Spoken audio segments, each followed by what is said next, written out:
Hi, welcome to our channel. JCJ Previous Prelims Paper 2019 Part 1 previous video లో cover చేసాం. ఇది Part 2 21 to 40 bits. Question number 21. Which of the following sections of the Specific Relief Act 1963 deals with contracts not specifically enforceable? Option A, Section 35. Option B, Section 25. Option C, Section 14. Option D, Section 36.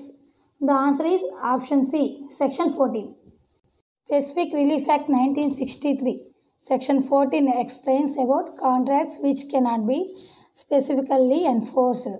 అంటే contracts అనేవి కొన్ని సందర్భాల్లో తప్పనిసరిగా అమలు చేయవలసిన అవసరం లేదు అని సెక్షన్ 14 చెప్తుంది. అయితే ఆ సందర్భాల గురించి కూడా తెలుసుకుందాం.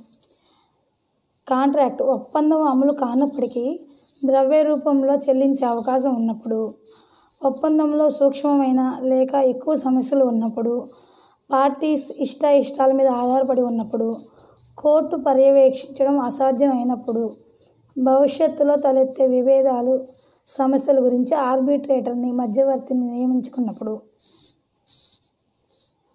తప్పనిసరిగా అమలు చేయవలసిన అవసరం లేదని సెక్షన్ 14 స్పెసిఫిక్ రిలీఫ్ యాక్ట్ చెప్తుంది. Number 22. Section 25 of the limitation act 1963 deals with option A effect of acknowledgement in writing, option B continuing breaches of torts and torts, option C computation of time mentioned in instruments, option D acquisition of easement by prescription. The answer is option D, acquisition of easement by prescription. Section 25 of limitation act, acquisition of easement by prescription అనగా దీర్ఘకాలమైన easement రైట్స్ని శాశ్వతమైన హక్కులుగా మార్చుకునుట. అనగా ఏదైనా ఒక భవనం నుంచి గాలి, వెలుతురు, నడకదారి, బహిరంగంగా నీటిని ఉపయోగించుకోవడం అనే ఈ 4 ప్రక్రియలు 20 సంవత్సరాల నుంచి ఎటువంటి నిరంతరాయం లేకుండా వాడుకున్నట్లయితే ఆ తర్వాత మనకి దాని మీద శాశ్వతమైన హక్కు వస్తుందని సెక్షన్ 25 ఆఫ్ లిమిటేషన్ యాక్ట్ చెప్తుంది. Question number 23. Which of the following is a class 1 legal heir under the Hindu succession act 1956? Options A, widow of a pre-deceased son. Option B, sister's son. Option C, father's son. Option D, brother's widow. Answer is option A, widow of a pre-deceased son. అంటే తండ్రి కన్నా ముందు కొడుకు చనిపోతే ఆ కొడుకుకి భార్య ఉంటే ఆమె కూడా క్లాస్ 1 లీగల్ హెయిర్ కింద వస్తుంది అని హిందూ సక్సెషన్ యాక్ట్ 1956 చెప్తుంది. Question number 24. Which of the following sections of AP Gaming Act 1974 deals with presumptive proof of gaming? Options: Option A, Section 9. Option B, Section 7. Option C, Section 11. Option D, Section 12. The answer is Option C, Section 11. Direct question. Question number 25. The Indian Evidence Act 1872 came into force on Option A, 1st September 1872. Option B, 1st March 1872. Option C, 1st June 1872. Option D, 1st December 1872. The answer is Option A, 1st September 1872. Question number 26. What is the minimum number of witnesses required in any case as a proof a particular fact? Option A, 5 numbers. Option B, 3 numbers. Option C, no such number is defined. Option D, 7. Indian evidence act ప్రకారం ఏదైనా ఒక particular ఫ్యాక్ట్ని prove చేయాలి అంటే witnesses ఎంతమంది అవసరము అనేది ఎక్కడైనా mention చేయబడిందా అనేది క్వశ్చన్. అలా ఎక్కడ మెన్షన్ చేయలేదు. So the answer is C, no such number is defined. Question number 27. The offence under subsection 1 of section 31 of the Protection of Women from Domestic Violence Act 2005 is option A, non-cognizable and bailable. Option B, cognizable and non-bailable. Option C, cognizable and bailable.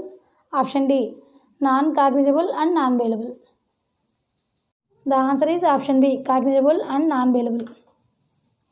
Protection of women's from domestic violence act 2005. ఈ చట్టం అనేది ఆడవాళ్ళని పరిరక్షించడం కొరకు రాయబడింది కనుక ఆడవాళ్ళ మీద ఏదైనా అఫెన్స్ జరిగితే దాన్ని తీవ్రతరమైన నేరంగా పరిగణించి కాగ్నిజబుల్ అండ్ నాన్ బెయిలబుల్ అఫెన్స్గా సెక్షన్ 31లో చెప్పడం జరిగింది. Number 28. Which of the following sections of the code of civil procedure provides a right of review? Option A section 114, option B section 101, option C section 108, option D section 113. The answer is option A, section 114 review. అంటే ఏదైనా ఒక సందర్భంలో ఒక న్యాయస్థానం ఇచ్చిన తీర్పుపై పునరాలోచన చేయవలసిందిగా అదే న్యాయస్థానంలో మనం దరఖాస్తు చేసుకుంటే అటువంటి దాన్ని రివ్యూ అంటారు. Question number 29. A criminal case consist of one cognizable offence and one non cognizable offence. This case shall be deemed to be. Option A either cognizable or non-cognizable case. Option B, a non-cognizable case. Option C, neither cognizable nor non-cognizable case. Option D, a cognizable case.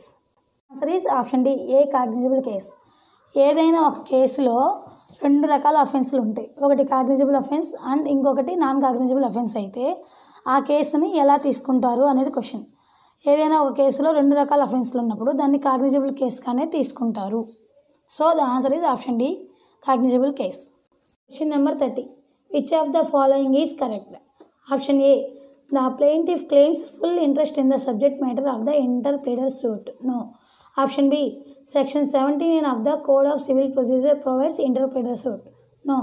Option C, in an interpleader suit, an immovable property can never be in dispute. No. Option D, the plaintiff claims no interest in the subject matter of the interpleader suit except charges are cost. So the answer is option D. Plaintiff అనేవాడు ఇంటర్ప్లీడర్ సూట్లో ఛార్జెస్ని కాస్ట్ని మాత్రమే recover చేసుకోగలడు. మిగిలిన వాటిని వేటిని claim చేయడానికి లేదు interpleader suit ద్వారా. So the answer is option D. Question number 31. Dash of the Indian Penal Code 1860 deals with general exceptions. Option A, section 76 to 106. Option B, section 64 to 111. Option C, section 73 to 118. Option D, section 68 to 103. The answer is option A, section 76 to 106. Chapter 4 of the Indian Penal Code explains about general exceptions. Section 76 to 106. Number 32. Which of the following is correct? Answer is B, option B. Witnesses shall be first examined in chief, then cross-examined, then re-examined. విట్నెసెస్ని examination చేసేటప్పుడు first chief వాళ్ళ lawyer ఎవరైతే వాది యొక్క lawyer ఎవరైతే ఉన్నారో వాళ్ళు examine చేస్తారు. దాన్ని చీఫ్ ఎగ్జామినేషన్ అంటారు. ఆ తర్వాత క్రాస్ ఎగ్జామినేషన్ ప్రతివాది యొక్క లాయర్ చేత వాదిని ఎగ్జామిన్ చేయడం జరుగుతుంది. ఈ రెండిట్లో ఏదైనా యాంబిగ్విటీ ఉంటే మళ్ళీ రీ ఎగ్జామినేషన్ జరుగుతుంది. So the answer is option B. Witnesses shall be first examined in chief, then cross examine, then re examine. Question number 33.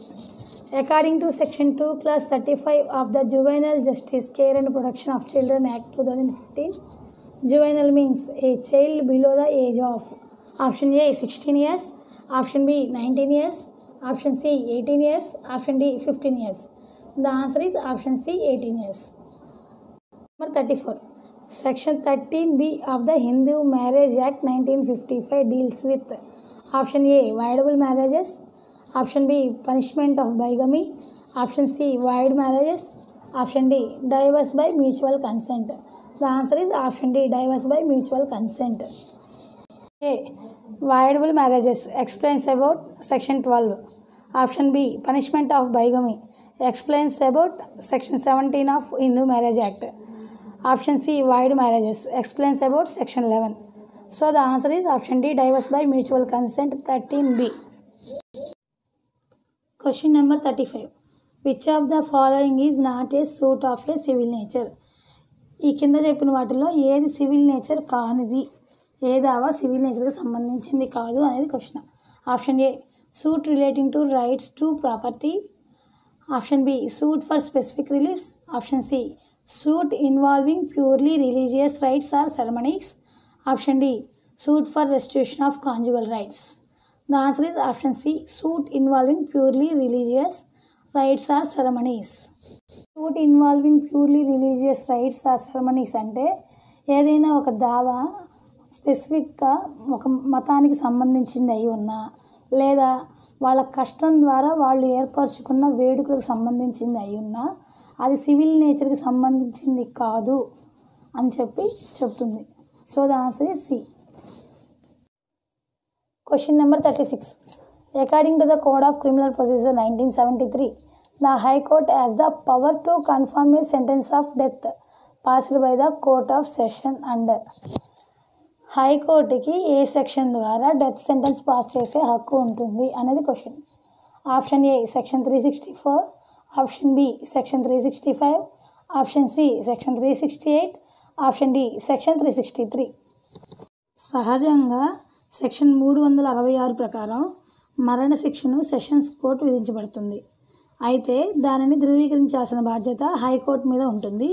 అది సెక్షన్ 368 ప్రకారం సెషన్స్ కోర్టు విధించిన మరణశిక్షను హైకోర్టు విచారణ చేసి ధృవీకరించవచ్చు లేదా తిరస్కరించవచ్చు.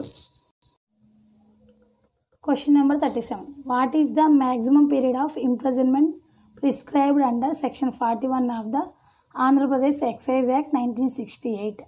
Option A 2 years, option B 6 months, option C 1 year, option D 3 months. The answer is option B 6 months. Direct question. Question number 38. Which of the following sections of NI Act 1881 deals with offence by companies? Option A section 141, option B section 119, option C section 139, option D section 127. Negotiable Instrument Act 1881 ప్రకారం ఏ సెక్షన్లో companies చేయు నేరముల గురించి చెప్పబడింది?